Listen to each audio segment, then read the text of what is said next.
الحمد للہ رب العالمین والصلاة والسلام علی خاتم النبیین اما بعد فاعوذ باللہ من الشیطان الرجیم بسم اللہ الرحمن الرحیم۔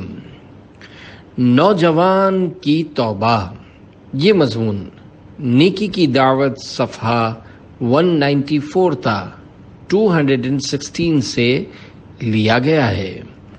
دعائے عطار، یا رب المصطفیٰ، جو کوئی 17 صفحات کا رسالہ نوجوان کی توبہ پڑھ یا سن لے، اسے اپنا اور اپنے پیارے پیارے آخری نبی کا فرما بردار بنا کر بے حساب مغفرت سے نواز دے۔ آمین بجاہ النبی الامین صلی اللہ علیہ وآلہ وسلم۔ درود شریف کی فضیلت۔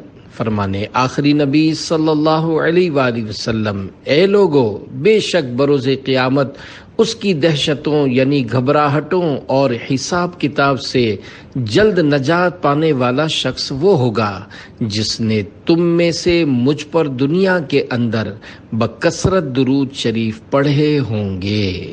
صلو علی الحبیب صلی اللہ علی محمد۔ نوجوان کی توبہ عاشقان رسول کی مدنی تحریک دعوت اسلامی کے مکتبۃ المدینہ کی کتاب توبہ کی روایات و حکایات 132 صفحات، صفحہ 75 تا 77 پر ہے۔ حضرت صالح مری رحمۃ اللہ علیہ نے ایک اجتماع میں اپنے بیان کے دوران سامنے بیٹھے ہوئے ایک نوجوان سے فرمایا، کوئی آیت پڑھو، تو اس نے سورۃ المؤمن کی آیت نمبر 18 تلاوت کی۔ وَأَنذِرْهُمْ يَوْمَ الْآذِفَةِ إِذِ الْقُلُوبُ لَدَى الْحَنَاجِرِ كَاظِمِينَ مَا لِلظَّالِمِينَ مِنْ حَمِيمٍ وَلَا شَفِيعٍ يُطَاعُ۔ ترجمہ کنز الایمان۔ اور انہیں ڈراؤ اس نزدیک آنے والی آفت کے دن سے جب دل گلوں کے پاس آ جائیں گے غم میں بھرے، اور ظالموں کا نہ کوئی دوست نہ کوئی سفارشی جس کا کہا مانا جائے۔ یہ آیت مبارکہ سن کر آپ رحمت اللہ علیہ نے فرمایا، کوئی ظالم کا دوست یا مددگار کس طرح ہو سکتا ہے، کیونکہ وہ تو اللہ پاک کی گرفت یعنی پکڑ میں ہوگا۔ بے شک تم سرکشی کرنے والے گناہ گاروں کو دیکھو گے کہ انہیں زنجیروں میں جکڑ کر جہنم کی طرف لے جایا جا رہا ہوگا، اور وہ برہنہ یعنی ننگے ہوں گے، ان کے جسم بوجھل، چہرے سیاہ یعنی کالے، اور آنکھیں خوف سے نیلی ہوں گی۔ وہ چلائیں گے، ہم ہلاک ہو گئے، ہم برباد ہو گئے، ہمیں زنجیروں میں کیوں جکڑا گیا ہے، ہمیں کہاں لے جایا جا رہا ہے، اور ہمارے ساتھ یہ سب کیا ہو رہا ہے۔ فرشتے انہیں آگ کے کوڑوں سے مارتے ہوئے ہانکیں گے، کبھی وہ منہ کے بل گریں گے اور کبھی انہیں گھسیٹ کر لے جایا جائے گا۔ جب رو رو کر ان کے آنسو ختم ہو جائیں گے تو خون کے آنسو بہنے لگیں گے، ان کے دل دہل جائیں گے اور حیران و پریشان ہوں گے۔ اگر کوئی انہیں دیکھ لے تو ان پر نگاہ نہ جما سکے، نہ ہی اپنا دل سنبھال سکے۔ یہ ہولناک منظر دیکھنے والے کے بدن پر لرزہ طاری ہو جائے۔ یہ فرمانے کے بعد حضرت صالح مری رحمت اللہ علیہ بہت روئے اور ایک آہ سرد دلے پر درد سے کھینچ کر فرمایا، افسوس، کیا دل ہلا دینے والا منظر ہوگا۔ یہ کہہ کر پھر رونے لگے۔ آپ رحمت اللہ علیہ کو روتا دیکھ کر حاضرین بھی رونے لگے۔ اتنے میں ایک نوجوان کھڑا ہو گیا اور کہنے لگا، یا سیدی، کیا یہ سارا منظر بروز قیامت ہوگا؟ آپ رحمت اللہ علیہ نے جواب دیا، ہاں، یہ منظر زیادہ طویل نہیں ہوگا، کیونکہ جب انہیں جہنم میں ڈال دیا جائے گا تو ان کی آوازیں آنا بند ہو جائیں گی۔ یہ سن کر نوجوان نے ایک چیخ ماری اور کہا، افسوس، میں نے اپنی زندگی غفلت میں گزار دی، افسوس، میں کوتاہیوں کا شکار رہا، افسوس میں خدائے باری کی اطاعت و فرما برداری میں سستی کرتا رہا۔ آہ میں نے اپنی زندگی بیکار ضائع کر دی، یہ کہہ کر وہ رونے لگا۔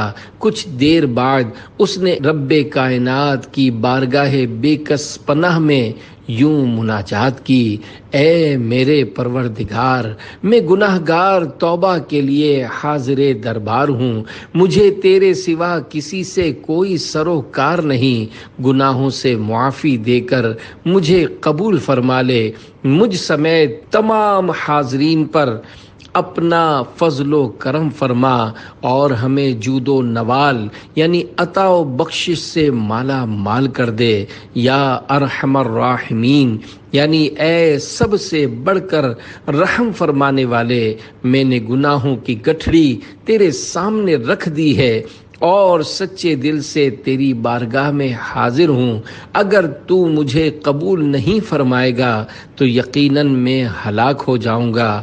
اتنا کہہ کر وہ نوجوان غش کھا کر گر پڑا اور چند روز بستر علالت پہ گزار کر یعنی بیمار رہ کر موت سے ہمکنار ہو گیا۔ اس کے جنازے میں بے شمار لوگ شریک ہوئے، رو رو کر اس کے لیے دعائیں کی گئیں۔ حضرت صالح مری رحمۃ اللہ علیہ اکثر اس کا ذکر اپنے بیان میں کیا کرتے۔ ایک دن کسی نے اس نوجوان کو خواب میں دیکھا تو پوچھا، ما فعل اللہ بکا یعنی اللہ پاک نے آپ کے ساتھ کیا معاملہ فرمایا؟ تو اس نے جواب دیا، مجھے حضرت صالح مری رحمۃ اللہ علیہ کے اجتماع سے برکتیں ملیں اور مجھے جنت میں داخل کر دیا گیا۔ اللہ پاک کی ان پر رحمت ہو اور ان کے صدقے ہماری بے حساب مغفرت ہو، آمین بجاہ خاتم النبیین صلی اللہ علیہ وآلہ وسلم۔ خواب میں بارگاہ رسالت میں تلاوت کی سعادت۔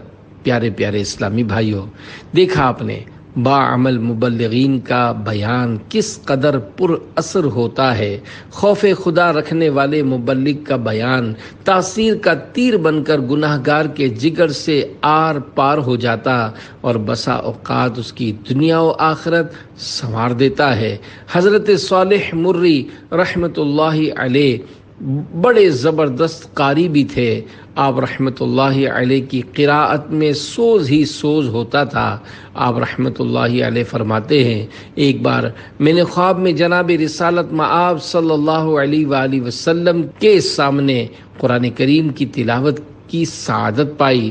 تاجدار رسالت صلی اللہ علیہ وآلہ وسلم نے فرمایا، اے صالح، یہ تو قراءت ہوئی، رونا کہاں ہے؟ اللہ پاک کی ان پر رحمت ہو اور ان کے صدقے ہماری بے حساب مغفرت ہو۔ تلاوت میں رونا کار ثواب ہے۔ پیارے اسلامی بھائیوں، قرآن کریم کی تلاوت کرتے وقت رونا مستحب ہے۔ فرمان مصطفیٰ صلی اللہ علیہ وآلہ وسلم، قرآن کریم کی تلاوت کرتے ہوئے رو، اگر رو نہ سکو تو رونے کی سی شکل بناؤ۔ عطا کر مجھے ایسی رقت خدایا، کروں روتے روتے تلاوت خدایا۔ مرنے سے چند ماہ پہلے انفرادی کوشش۔ پیارے پیارے اسلامی بھائیوں، تلاوت کرتے یا سنتے ہوئے رقت طاری ہونا، آنکھوں سے آنسو جاری ہونا یقیناً بڑی سعادت کی بات ہے، مگر شیطان کے وار سے خبردار۔ رونا ایک ایسا عمل ہے کہ اس میں ریا کا خطرہ بہت زیادہ رہتا ہے، لہذا دعا وغیرہ میں بالخصوص دوسروں کے سامنے رونے میں ریا سے بچنا ضروری ہے کہ ریاکار عذاب نار کا حقدار ہوتا ہے۔ تلاوت و نعت میں اخلاص کے ساتھ رونے رلانے کا شوق بڑھانے کے لیے عاشقان رسول کی دینی تحریک دعوت اسلامی کے دینی ماحول سے ہر دم وابستہ رہیے، اپنے ایمان کی حفاظت کے لیے کڑتے رہیے، نمازوں کی پابندی جاری رکھیے، سنتوں پر عمل کرتے رہیے، نیک اعمال کے مطابق زندگی گزاریے اور اس پر استقامت پانے کے لیے روزانہ جائزہ لے کر نیک اعمال کا رسالہ پر کرتے رہیے، اور ہر ماہ کی پہلی تاریخ کو اپنے یہاں کے دعوت اسلامی کے ذمہ دار کو جمع کروا دیجئے، اور اپنے اس دینی مقصد مجھے اپنی اور ساری دنیا کے لوگوں کی اصلاح کی کوشش کرنی ہے کہ حصول کی خاطر پابندی سے ہر ماہ سنتیں سیکھنے سکھانے کے لیے کم از کم 3 دن کے مدنی قافلے میں عاشقان رسول کے ہمراہ سنتوں بھرا سفر کیجیے۔ آئیے آپ کی ترغیب و تحریض کے لیے ایک مدنی بہار سنتے ہیں۔ کراچی کے ایک مبلغ جو کہ روزانہ پابندی سے چوک درس دیتے تھے، ایک شخص جو کہ سنتوں بھری تحریک دعوت اسلامی کو پسند نہیں کرتا تھا، اس نے بربنائے تعصب یعنی تعصب کی وجہ سے تھانے میں مبلغ کے خلاف جھوٹی رپٹ درج کروائی کہ یہ علاقے میں انتشار پھیلا رہا ہے۔ پولیس آئی اور اس عاشق رسول کو تھانے لے گئی۔ الحمدللہ دعوت اسلامی کا مبلغ ہر جگہ مبلغ ہی ہوتا ہے، چنانچہ ایک مجرم سے ملاقات پر انہوں نے انفرادی کوشش کر کے اس کو دعوت اسلامی کے ہفتہ وار سنتوں بھرے اجتماع میں شرکت کے لیے تیار کر لیا۔ اس نے کہا میں قید سے رہا ہوں گا تو ضرور حاضری دوں گا، کیا آپ مجھے وہاں ملیں گے؟ مبلغ نے کہا انشاءاللہ۔ پھر انہوں نے اپنا حلقہ نمبر وغیرہ بتایا کہ میں اجتماع میں وہاں ہوتا ہوں۔ پولیس نے اس کا حسن اخلاق وغیرہ دیکھ کر حقیقت حال جان لی اور معذرت طلب کرتے ہوئے اس عاشق رسول کو باعزت رخصت کر دیا۔ چند ماہ بعد وہ مجرم جب جیل سے رہا ہوا تو دعوت اسلامی کے عالمی مدنی مرکز فیضان مدینہ کراچی کے اندر ہفتہ وار سنتوں بھرے اجتماع میں پہنچا۔ اس نے بیان سنا، ذکر اور دعا میں اس پر رقت طاری ہو گئی۔ اس نے رو رو کر اپنے گناہوں سے توبہ کی۔ دعا کے بعد اس مبلغ کو جنہوں نے تھانے میں نیکی کی دعوت دی تھی تلاشتے ہوئے جب ان کے بتائے ہوئے حلقے میں پہنچا تو ایک اسلامی بھائی نے بتایا کہ ابھی پچھلے منگل ہی ان مبلغ کا انتقال ہوا ہے۔ یہ سننا تھا کہ وہ دھاڑے مار مار کر رونے لگا کہ زندگی میں کسی نے پہلی بار نیکی کی دعوت دی اور اس کی وجہ سے میں نے توبہ کی، ہائے افسوس میں اپنے اس محسن سے دوبارہ مل بھی نہ سکا۔ ایک عاشق رسول نے انفرادی کوشش کرتے ہوئے ان کا ذہن بنایا کہ اب آپ ان سے مل تو نہیں سکتے مگر ان کو فائدہ پہنچا سکتے ہیں، اور اس کا ایک طریقہ یہ بھی ہے کہ ان کے ایصال ثواب کے لیے آج صبح ہی ہاتھوں ہاتھ سنتوں کی تربیت کے 1 ماہ کے مدنی قافلے میں عاشقان رسول کے ساتھ سنتوں بھرا سفر کر لیجئے۔ الحمدللہ وہ ہاتھوں ہاتھ 1 ماہ کے لیے عاشقان رسول کے ساتھ مدنی قافلے میں سفر پر روانہ ہو گیا۔ الحمدللہ آج وہ سابقہ مجرم دعوت اسلامی کے مبلغ ہیں، جبکہ اس سے پہلے معاذ اللہ وہ شراب کے اڈے چلاتے تھے۔ آپ تھانے میں بھی جیل خانے میں بھی ہر جگہ پر کہیں قافلے میں چلو۔ صلو علی الحبیب صلی اللہ علی محمد۔ مبلغ ہر جگہ مبلغ ہوتا ہے۔ پیارے پیارے اسلامی بھائیوں، واقعی مبلغ ہر جگہ مبلغ ہوتا ہے۔ ہر وقت ہر جگہ اپنا لباس اور اپنا انداز سنتوں بھرا رکھتا ہے، چاہے محلے میں ہو یا بازار میں، جنازے میں ہو یا شادی کی بارات میں، دوا خانے میں ہو یا اسپتال میں، باغ میں ہو یا کسی کی تدفین کے لیے قبرستان میں، جہاں موقع ملا جھٹ نیکی کی دعوت کے مدنی پھول برسانا شروع کر دیتا ہے اور اپنے لیے ثواب کا خوب ذخیرہ کر لیتا ہے۔ مذکورہ مدنی بہار سے معلوم ہوا کہ مرحوم عاشق رسول مبلغ کا جذبہ بھی کیا خوب تھا کہ ظلماً کسی نے تھانے میں لا کھڑا کیا تو وہاں بھی نیکی کی دعوت کے دینی کام میں لگ گئے، اور ایک شراب کا اڈا چلانے والے کی توبہ اور اس کے مبلغ دعوت اسلامی بننے کا سبب بن کر خود صدا کے لیے آنکھیں موند لیں۔ اللہ پاک کی مرحوم عاشق رسول مبلغ پر رحمت ہو اور ان کے صدقے ہماری بے حساب مغفرت ہو، آمین بجاہ النبی الامین صلی اللہ علیہ وآلہ وسلم۔ تیری سنتوں پہ چل کر میری روح جب نکل کر چلے تو گلے لگانا مدنی مدینے والے، اللہ کا پیارا بنانے والے لوگ۔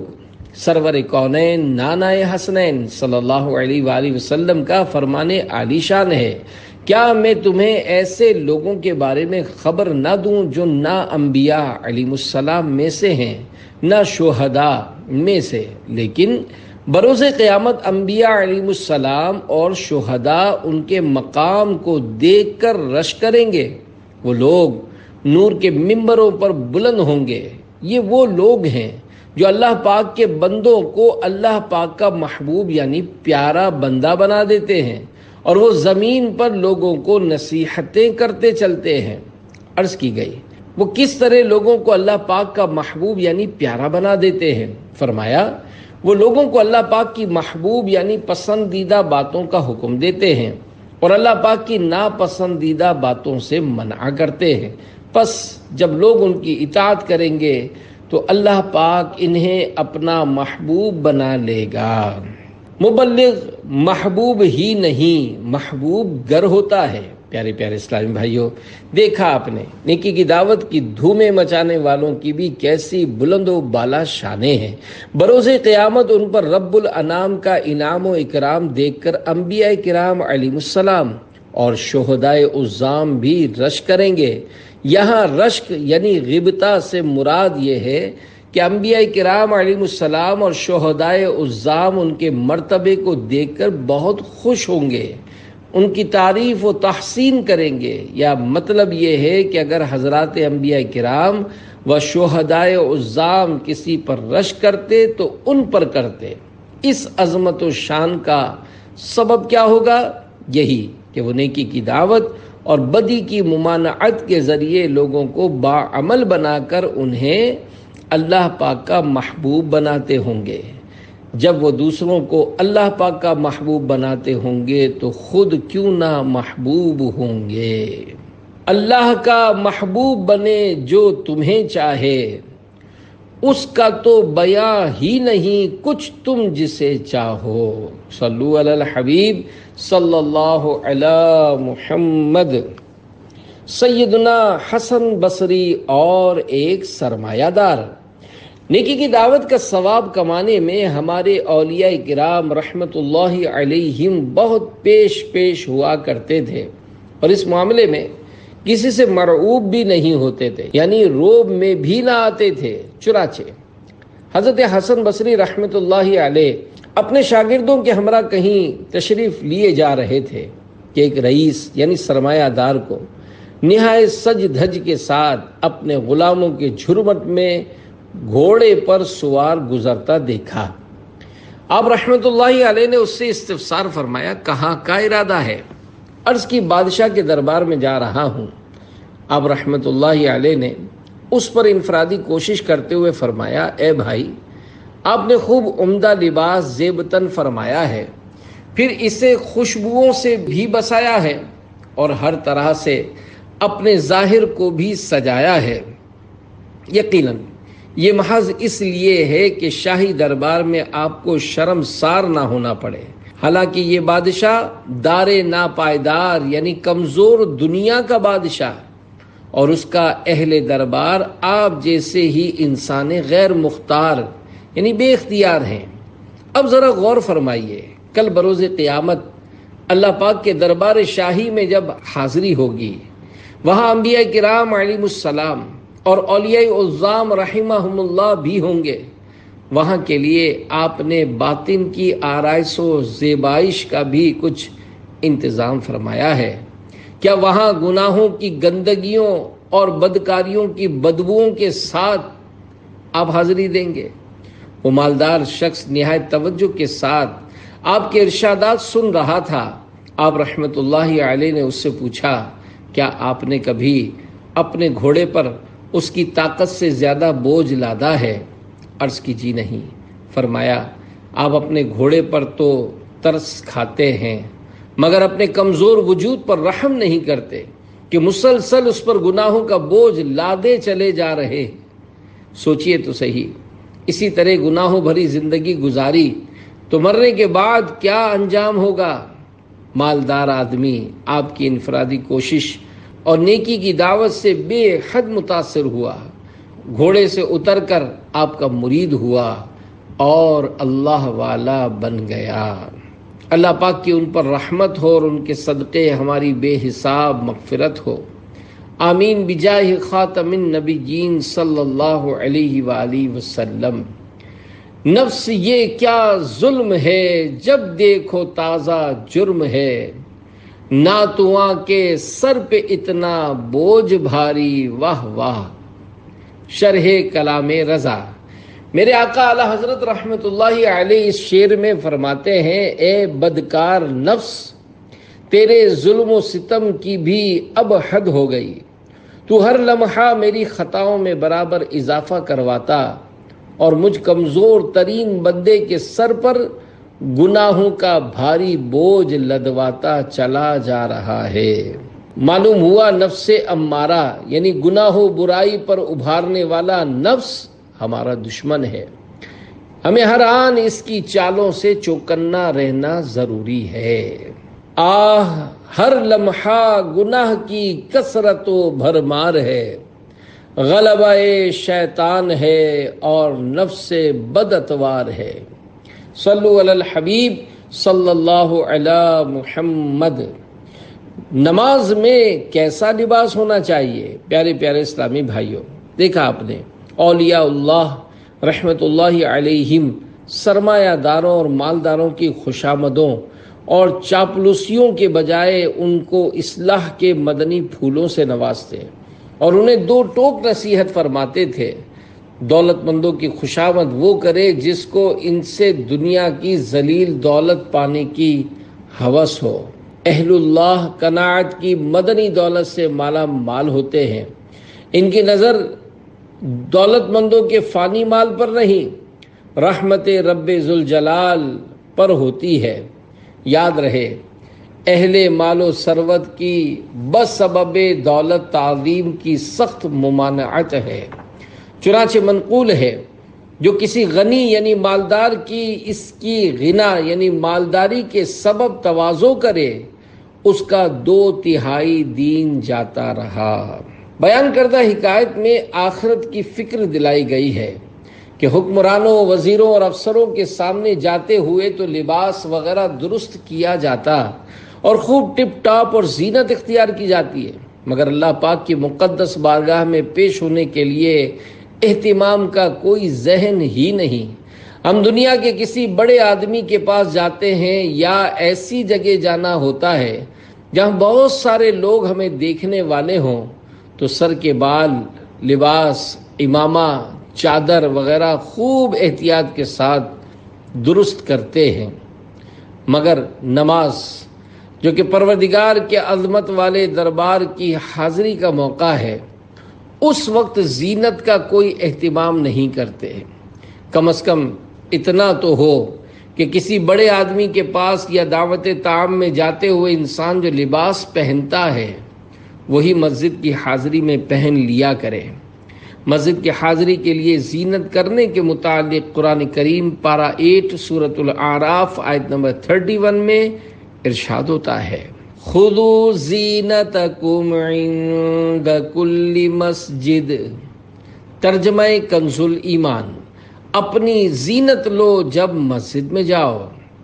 نماز کے لیے عطر لگانا مستحب ہے۔ صدر الافاضل حضرت علامہ مولانا سید محمد نعیم الدین مراد آبادی رحمت اللہ علیہ اس آیت کریمہ کے تحت فرماتے ہیں، یعنی لباس زینت، اور ایک قول یہ ہے کہ کنگھی کرنا، خوشبو لگانا داخل زینت ہے، اور سنت یہ ہے کہ آدمی بہتر ہیئت یعنی عمدہ صورت و حالت کے ساتھ نماز کے لیے حاضر ہو، کیونکہ نماز میں رب سے مناجات ہے، تو اس کے لیے زینت کرنا، عطر لگانا مستحب ہے۔ مسلم شریف کی حدیث میں ہے کہ زمانہ جاہلیت میں دن میں مرد اور عورتیں رات میں ننگے ہو کر طواف کرتے تھے۔ اس آیت میں ستر چھپانے اور کپڑے پہننے کا حکم دیا گیا ہے، اور اس میں دلیل ہے کہ ستر عورت نماز و طواف اور ہر حال میں واجب ہے۔ یا الہی نمازی بنا کہ 14 حروف کی نسبت سے نماز میں لباس کے احکام پر مبنی 14 مدنی پھول۔ دوران نماز لباس پہننا۔ نمبر 1، دوران نماز کرتا یا پاجامہ پہننے یا تہبند باندھنے سے نماز ٹوٹ جاتی ہے۔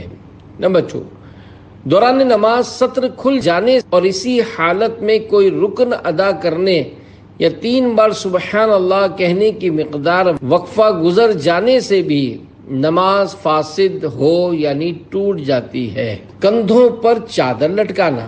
نمبر 3، نماز میں صدل یعنی کپڑا لٹکانا مکروہ تحریمی ہے۔ مثلا سر یا کندھے پر اس طرح سے چادر یا رومال وغیرہ ڈالنا کہ دونوں کنارے لٹکتے ہوں۔ ہاں، اگر ایک کنارہ دوسرے کندھے پر ڈال دیا اور دوسرا لٹک رہا ہے تو حرج نہیں۔ نمبر 4، آج کل بعض لوگ ایک کندھے پر اس طرح رومال رکھتے ہیں کہ اس کا ایک سرا پیٹ پر لٹک رہا ہوتا ہے اور دوسرا پیٹھ پر۔ اس طرح نماز پڑھنا مکروہ تحریمی ہے۔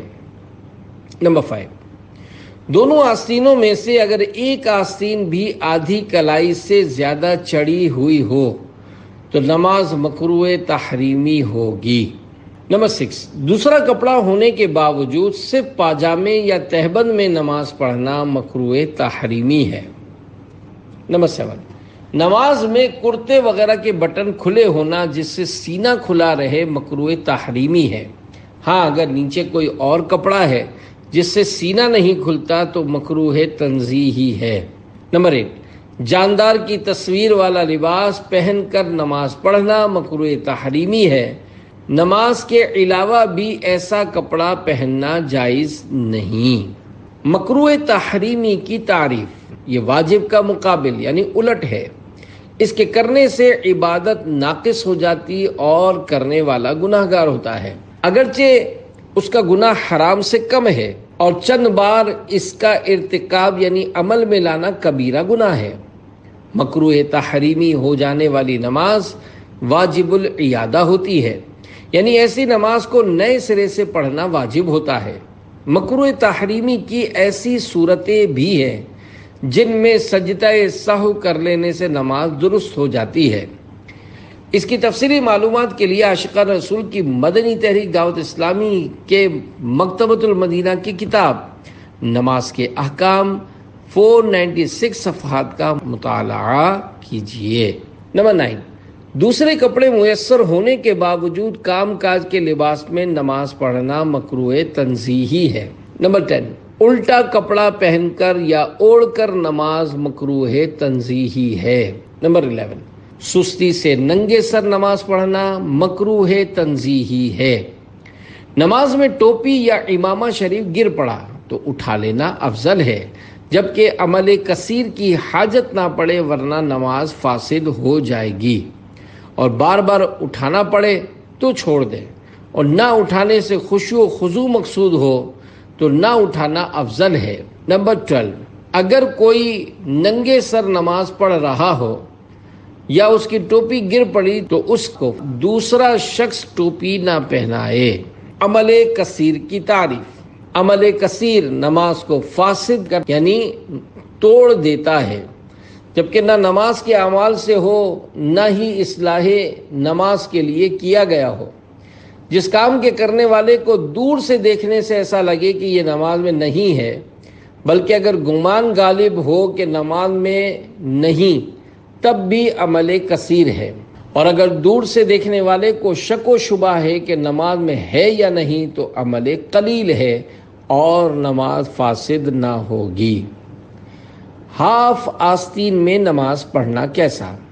13، آدھی آستین والا کرتا یا قمیص پہن کر نماز پڑھنا مکروہ تنزیہی ہے، جبکہ اس کے پاس دوسرے کپڑے موجود ہوں۔ حضرت صدر الشریعہ مفتی محمد امجد علی آدمی رحمۃ اللہ علیہ فرماتے ہیں، جس کے پاس کپڑے موجود ہوں اور وہ صرف نیم آستین یعنی آدھی آستین یا بنیان پہن کر نماز پڑھتا ہے تو کراہت تنزیہی ہے، اور کپڑے موجود نہیں تو کراہت بھی نہیں۔ 14، مفتی اعظم پاکستان حضرت قبلہ مفتی وقار الدین قادری رضوی رحمۃ اللہ علیہ فرماتے ہیں، ہاف آستین والا کرتا، قمیص یا شرٹ کام کاج کرنے والے لباس کے حکم میں شامل ہیں کہ کام کاج والا لباس پہن کر انسان معززین کے سامنے جاتے ہوئے کتراتا ہے، اس لیے جو ہاف آستین والا کرتا پہن کر دوسرے لوگوں کے سامنے جانا گوارا نہیں کرتے، ان کی نماز مکروہ تنزیہی ہے، اور جو لوگ ایسا لباس پہن کر سب کے سامنے جانے میں کوئی برا محسوس نہیں کرتے، ان کی نماز مکروہ نہیں۔ مکروہ تنزیہی کی تعریف: جس کا کرنا شرع کو پسند نہیں، مگر نہ اس حد تک ناپسند کہ اس پر وعید عذاب فرمائے۔ یہ سنت غیر مؤکدہ کے مقابل ہے۔ مکروہ تنزیہی ہو جانے والی نماز دوبارہ پڑھ لینا بہتر ہے، اگر نہ پڑھی تو گناہگار نہیں۔ میرے دل سے دنیا کی چاہت مٹا کر الفت میں اپنی فنا یا الہی۔ مدنی قافلے نے مجھے بدل کر رکھ دیا۔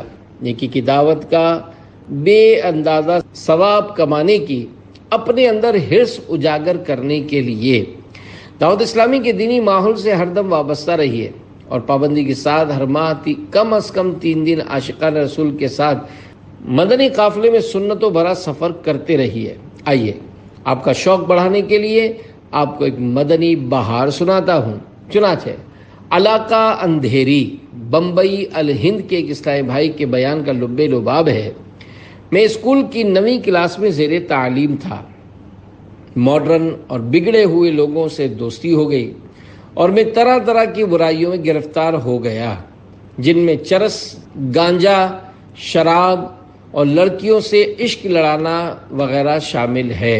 حتیٰ کہ ایک بار گھر کی پیٹی یعنی نقدی رکھنے کا صندوقچہ توڑ کر رقم نکال کر گوا نامی شہر میں بھاگ گیا۔ بالآخر واپس گھر آ گیا۔ اسکول کو خیر بات کہہ کر اے سی کی ریپیرنگ کا کام سیکھنا شروع کر دیا۔ چند ماہ کے بعد دعوت اسلامی کے ایک عاشق رسول نے مجھے ہفتہ وار سنت بھرے اجتماع کی دعوت دی، مگر میں نے ٹال دیا۔ اس بیچارے نے کئی بار ملاقاتیں کر کے مجھ پر انفرادی کوشش کی، مگر میں اجتماع میں جانے کے لیے راضی نہ ہوا۔ ایک بار وہی اسلامی بھائی میرے بڑے بھائی پر انفرادی کوشش کر رہے تھے کہ میں وہاں پہنچ گیا۔ بھائی جان نے اس اسلامی بھائی سے اپنے لیے معذرت چاہتے ہوئے میری طرف رک کر کے کہا، تم مدنی قافلے میں چلے جاؤ۔ میں نہ کہنے والا تھا کہ منہ سے بے اختیار ہاں نکل گئی، حالانکہ میں یہ تک نہیں جانتا تھا کہ مدنی قافلہ ہوتا کیا ہے۔ بہرحال میں نے تیاری کر لی، عاشقان رسول کے ساتھ سنتوں کی تربیت کے مدنی قافلے میں سفر پر روانہ ہو گیا۔ الحمدللہ مدنی قافلے نے مجھے بدل کر رکھ دیا۔ میری آنکھیں کھل گئیں، گناہوں سے نفرت اور نیکیوں سے پیار ہو گیا۔ میں نے گناہوں بھری زندگی سے توبہ کی، نمازوں کی پابندی شروع کر دی۔ مدنی قافلوں نے گناہوں بھرے ماحول میں پلنے والے مجھ سخت نافرمان بندے کو نمازی اور سنتوں کا عادی بنا دیا۔ یہ بیان دیتے وقت الحمدللہ میں دنیای اہل سنت کی عظیم ترین درس گاہ جامعہ اشرفیہ مبارک پور یوپی ہند میں درس نظامی کرنے کی سعادت پا رہا ہوں۔ چھوٹ جائیں گناہ آپ پائیں پناہ، تھوڑی ہمت کریں قافلے میں چلو، تم سدھر جاؤ گے گر ادھر آؤ گے، سیکھنے سنتیں قافلے میں چلو، فضل مولا سے جب آئیں گے پائیں گے جذبہ علم دین قافلے میں چلو۔ صلو علی الحبیب صلی اللہ علی محمد۔ الجامعۃ الاشرفیہ اور اس کے بانی کا مختصر تعارف۔ پیارے پیارے اسلامی بھائیوں، دیکھا آپ نے مبلغ دعوت اسلامی کی انفرادی کوشش کی استقامت کی برکت سے بالآخر معاشرے کا بگڑا ہوا، گناہوں میں لتھڑا ہوا نشئی نوجوان دینی ماحول سے وابستہ ہو کر جامعۃ الاشرفیہ مبارک پور ہند میں داخلہ لے کر طالب علم دین بن گیا۔ حصول برکت کے لیے بنیت ثواب ماہنامہ اشرفیہ حافظ ملت نمبر رجب المرجب 1398 ہجری بمطابق جون 1978 عیسوی کی مدد سے جامعۃ الاشرفیہ اور اس کے بانی کا ذکر خیر کرنے کی سعادت حاصل کرتا ہوں۔ الجامعۃ الاشرفیہ مبارک پور دنیائے اہل سنت کی عظیم الشان دینی درس گاہ ہے جو ہند کے صوبہ یو پی کے ضلع اعظم گڑھ کے قصبہ مبارک پور شریف میں واقع ہے۔ اس عظیم الشان دینی درسگاہ کے بانی استاذ العلماء جلالت العلم حافظ ملت حضرت علامہ شاہ عبد العزیز محدث مراد آبادی رحمۃ اللہ علیہ ہیں۔ آپ رحمۃ اللہ علیہ 29 شوال المکرم 1352 ہجری بمطابق 14 جنوری 1934 عیسوی میں اپنے استاذ مکرم صدر الشریعہ بدر الطریقہ حضرت علامہ مفتی محمد امجد علی اعظمی رحمۃ اللہ علیہ کے حکم پر تکمیل درسیات کے بعد مبارک پور تشریف لائے۔ اس وقت یہاں ایک مدرسہ مصباح العلوم کے نام سے قائم تھا۔ حضرت حافظ ملت رحمۃ اللہ علیہ کی انتھک کوششوں کے باعث اللہ پاک نے اسی چھوٹے سے مدرسے میں برکت عطا فرمائی اور بالآخر یہ مدرسہ ایک قدآور پھلدار درخت کی حیثیت اختیار کر گیا اور جامعۃ الاشرفیہ کے نام سے متعارف ہوا۔ اس ادارے سے فارغ التحصیل ہونے والے حضرات اس کے قدیم نام مصباح العلوم کی نسبت سے مصباحی کہلاتے ہیں۔ سنت کی محبت حافظ ملت رحمۃ اللہ علیہ اپنے ہر عمل میں سنت کا بہت زیادہ خیال رکھتے تھے۔ ایک بار حضرت رحمۃ اللہ علیہ کے دائیں پاؤں میں زخم ہو گیا۔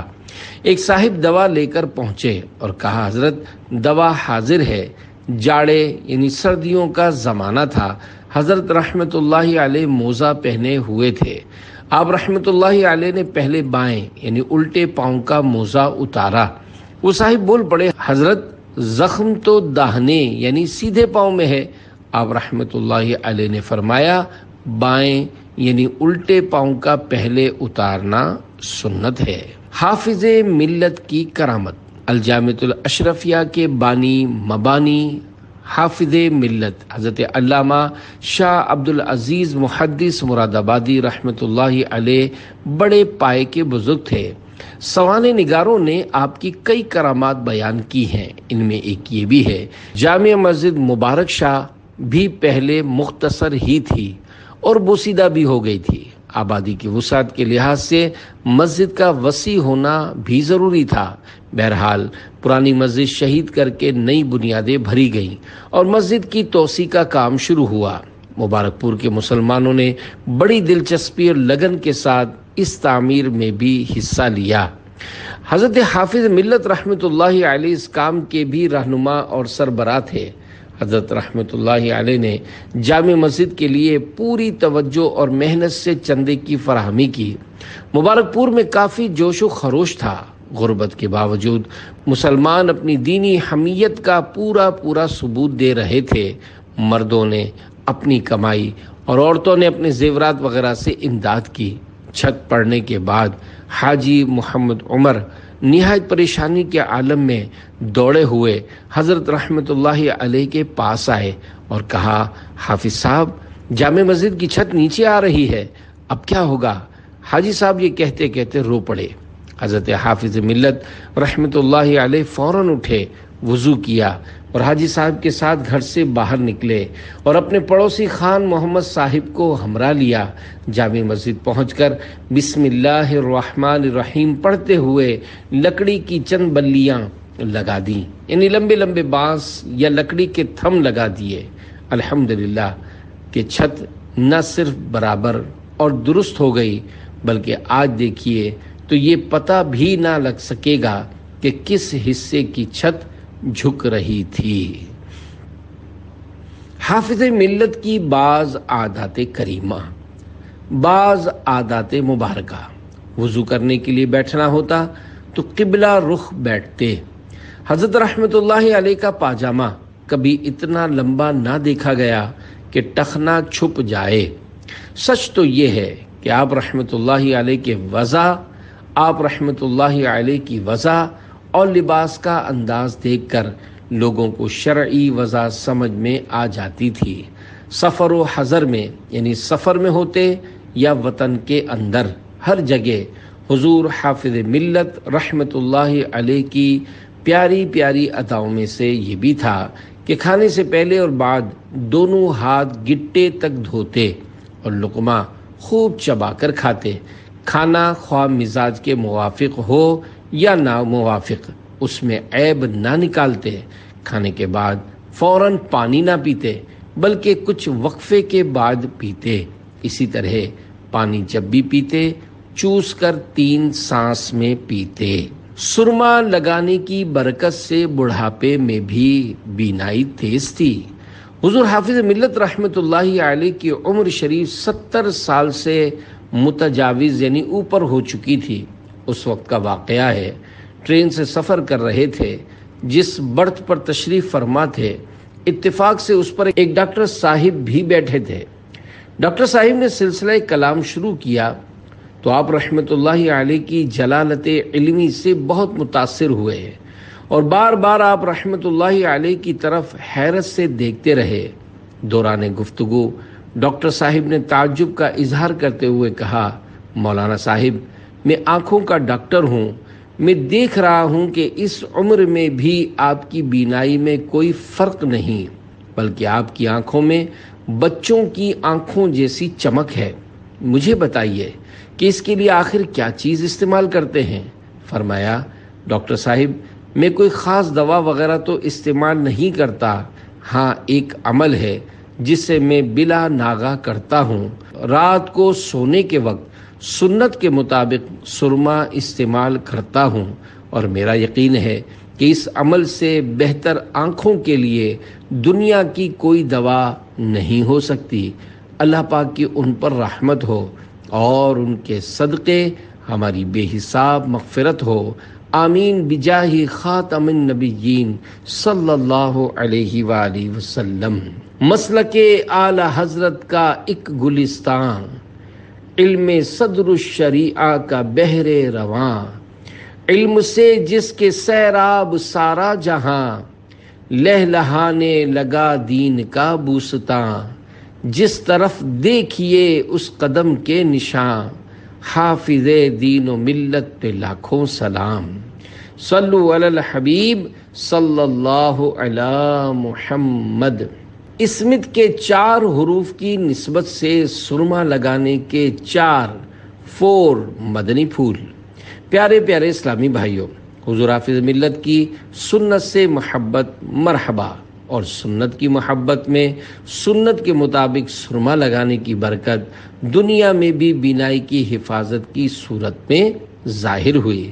اگر کوئی مجبوری نہ ہو تو آپ بھی روزانہ سنت کے مطابق سرما لگانے کی نیت کیجیے۔ آپ کی آسانی کے لیے عاشقان رسول کی دینی تحریک دعوت اسلامی کے مکتبۃ المدینہ کے رسالے 101 مدنی پھول صفحہ 27 تا 28 سے سرمے کے بارے میں 4 مدنی پھول آپ کی طرف بڑھاتا ہوں، قبول فرما کر اپنے دل کے مدنی گلدستے میں سجا لیجیے۔ نمبر 1، سنن ابن ماجہ کی روایت میں ہے، تمام سرموں میں بہتر سرما اسمد ہے کہ یہ نگاہ کو روشن کرتا اور پلکیں اگاتا ہے۔ نمبر 2، پتھر کا سرما استعمال کرنے میں حرج نہیں، اور سیاہ سرما یا کاجل بقصد زینت یعنی زینت کی نیت سے مرد کو لگانا مکروہ ہے، اور زینت مقصود نہ ہو تو کراہت نہیں۔ نمبر 3، سرما سوتے وقت استعمال کرنا سنت ہے۔ نمبر 4، سرما استعمال کرنے کے 3 منقول طریقوں کا خلاصہ پیش خدمت ہے۔ نمبر 1، کبھی دونوں آنکھوں میں 3 سلائیاں۔ نمبر 2، کبھی دائیں یعنی سیدھی آنکھ میں 3 اور بائیں یعنی الٹی میں 2۔ نمبر 3، تو کبھی دونوں آنکھوں میں 2 اور پھر آخر میں ایک سلائی کو سرمے والی کر کے اسی کو باری باری دونوں آنکھوں میں لگائیے۔ اس طرح کرنے سے انشاءاللہ تینوں پر عمل ہوتا رہے گا۔ پیارے پیارے اسلامی بھائیوں، تکریم یعنی عزت و بزرگی کے جتنے بھی کام ہوتے سب ہمارے پیارے آقا صلی اللہ علیہ وآلہ وسلم سیدھی جانب سے شروع کیا کرتے، لہذا پہلے سیدھی آنکھ میں سرما لگائیے، پھر بائیں آنکھ میں۔ طرح طرح کی ہزاروں سنتیں سیکھنے کے لیے مکتبۃ المدینہ کی 2 کتب، بحر شریعت حصہ 16 312 صفحات، نیز 120 صفحات کی کتاب سنتیں اور آداب ہدیتاً حاصل کیجیے اور پڑھیے۔ سنتوں کی تربیت کا ایک بہترین ذریعہ دعوت اسلامی کے مدنی قافلوں میں عاشقان رسول کے ساتھ سنتوں بھرا سفر بھی ہے۔ صلو علی الحبیب صلی اللہ علی محمد۔